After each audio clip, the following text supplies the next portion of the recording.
Fairy Tail 100 Years Quest Chapter 193 is officially out, and this one also gives me some mixed feelings on the chapter and the arc as a whole, but also leaves us off with something rather interesting that I would love to talk about going forward. So we'll get into things as the chapter progresses, but I do have a few thoughts on what we'll be covering in this review. But before I jump into anything, don't forget to like, subscribe, and hit the notification bell for updates on future videos. Really helps, and it shows you guys enjoy what I make here on the channel and shows you want to see more.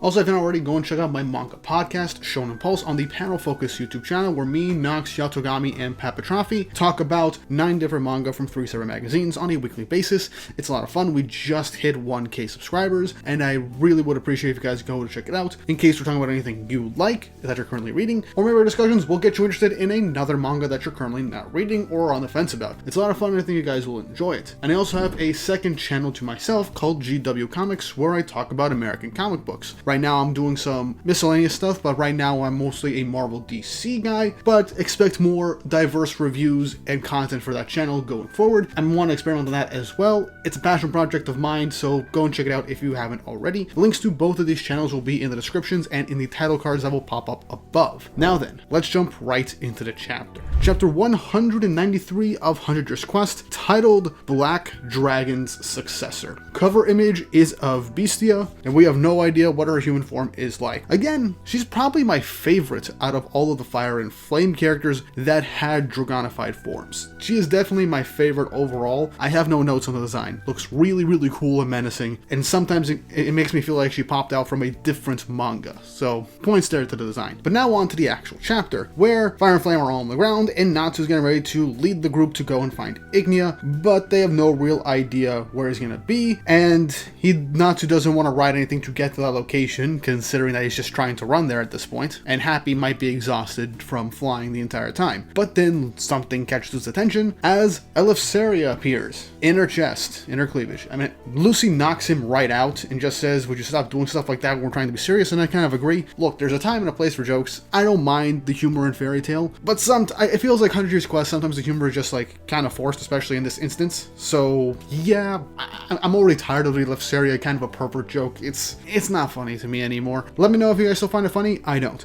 But he came to see what's going on, and so Erza asks if he can use teleportation magic to try and find Ignia's location and get them there. But he doesn't know their exact location, but Happy just points in a distinct direction, and despite everybody saying, oh, he's not gonna be able to find his location just from you pointing out a direction, Eleftheria immediately says, okay, I've got his location now. Which honestly, that is a good use of humor. Just something so stupid that you cannot help but find funny. Plus, we gotta get moving on the whole Ignia fight thing, and obviously Team Natsu is probably gonna end up fighting the Blood Calamities. But Eleftheria looks on to see that there is a massive amount of energy gathering in the north, and that Ignia must be there. And then he finally notices Alderone, with everyone being like, wait, you seriously did not notice him this entire time? With Wendy mentioning that Selene is there, as Eleftheria gets a flashback of Selene thinking of the hot springs. So, you know what? I'll let this one slide. We haven't had any real fan service with Selene in a long time, so I'll let this one slide. But after that comedic scene, Eleftheria looks back on Alderone, saying that hundreds of his comrades were crushed under the feet of the dragon gods, killed by Selene, Mercphobia, Viernus, Alderone, and Ignia. But Grace says, look, Selene and Mercphobia are on their side, and Viernus was defeated. Still salty on how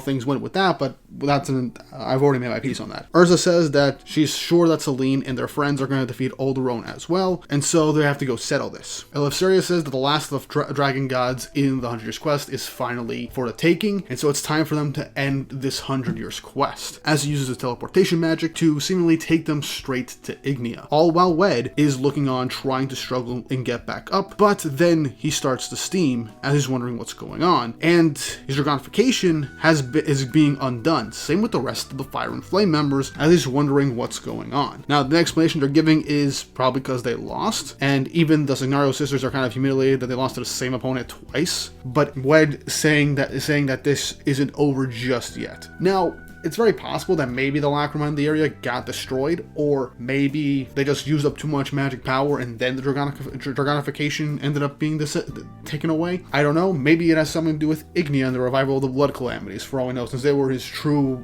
main force to begin with. It just feels like this fire and flame thing just got waved away way too quickly, and I would have loved that they just stayed dragons for a while until we had confirmation that the crystal Lacrimal was destroyed. But we head back to Alderaan as we get a full page just showing us glimpses of Elfman versus Gaia, Mira versus Demon, and a clash between Gajiel and Zero. Honestly, these look really cool. Unfortunately, we don't see that. And then we see Alderaan and Selene clashing really quick, but it is still just quickly brushed over as we just get one panel of them facing off. And then we get an image of clashes in the sky with a full page of Faris taking on Bestia, as we are finally gonna see them actually fight, as the two of them are flying in the air, clashing with Faris, saying that Bestia isn't half bad for a fighter. But Bestia says, your comrades have been reduced to half of what they are, as she teleports behind and away from Faris, shocking her that she has spatial and flame magic. But Bestia says that she feels a bit lonely at the fact that no one can defeat Ignia, according to her. She then tries to hit Faris with a bunch of flaming spears to try and skewer her from all angles. But Faris just undoes it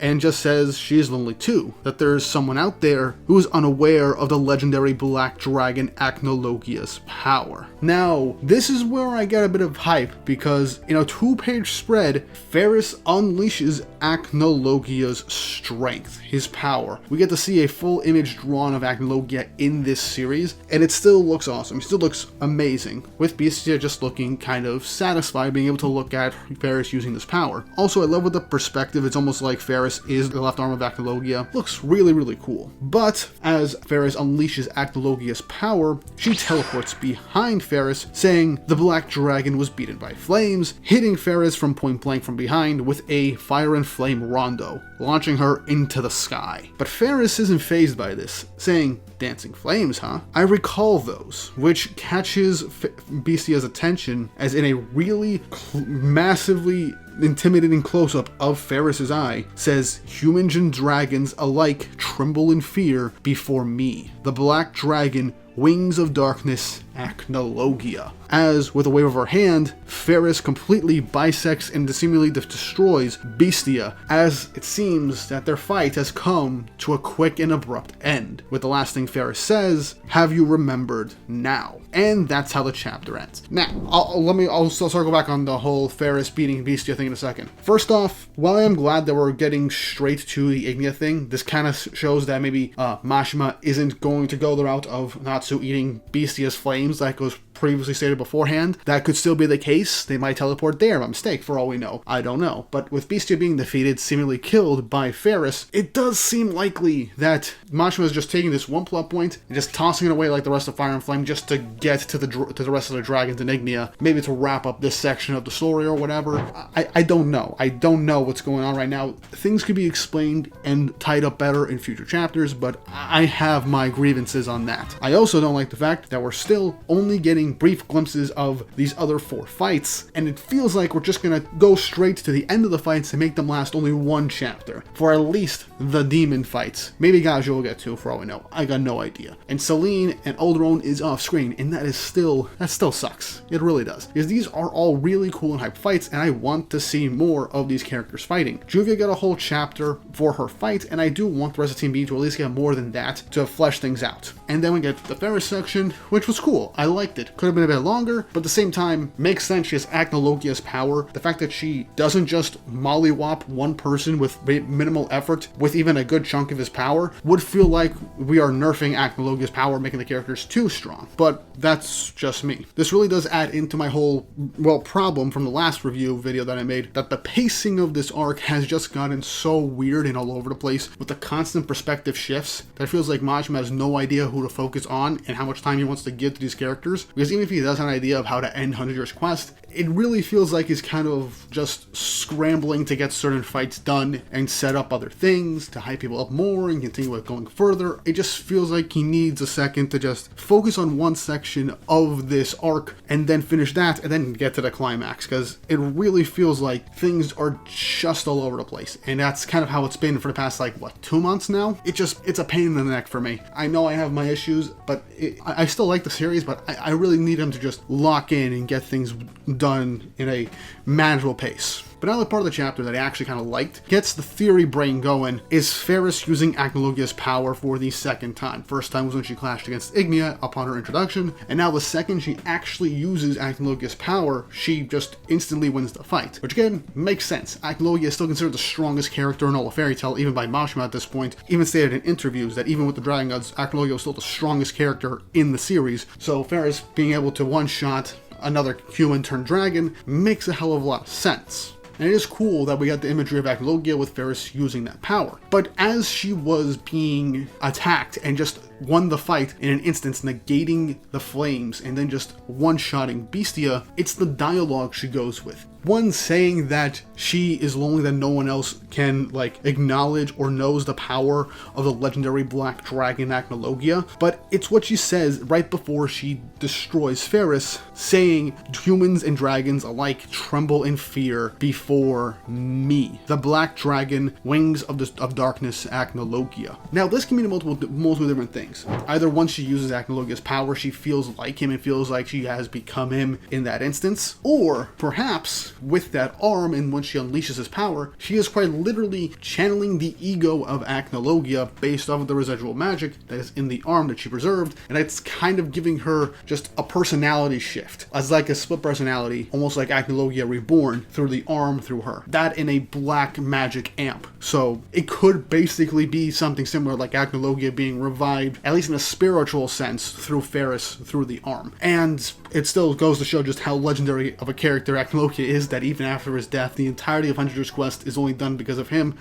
They're measured towards him, still below him, and yet we have a character that basically worships the guy and uses his power to try and complete his goals of just absolute destruction. So anything with ACNOLOGIA gets me hyped, and I do hope this goes somewhere, because this has the potential to be something interesting, because if the magic in ACNOLOGIA's arm is like a residual magic force, potentially some residuals of his personality pre-Alvarez, right when the arm got ripped off by Igneal, this could just show just the unhingedness of ACNOLOGIA, and just could literally be like a reset of him, for all we know, being brought back into the story in a different way. And this could lead to a conflict between the characters, between Ignia and Faris, between Natsu and Faris, and potentially maybe give us more on Faris hopefully in the future, leading into what's really going on with ACNOLOGIA's power. But those are just my thoughts and opinions. What do you guys think of this chapter? Leave your thoughts and opinions in the comment section down below. What do you think about the ACNOLOGIA power thing from the arm? How do you think that's going to be utilized in the future? Leave your thoughts and opinions in the comment section down below. And if you haven't already, like, subscribe, and hit the notification bell for updates on future videos. Really helps, and it shows you guys enjoy what I make here on the channel and shows you want to see more. With all that said and done, hope you all have an awesome day.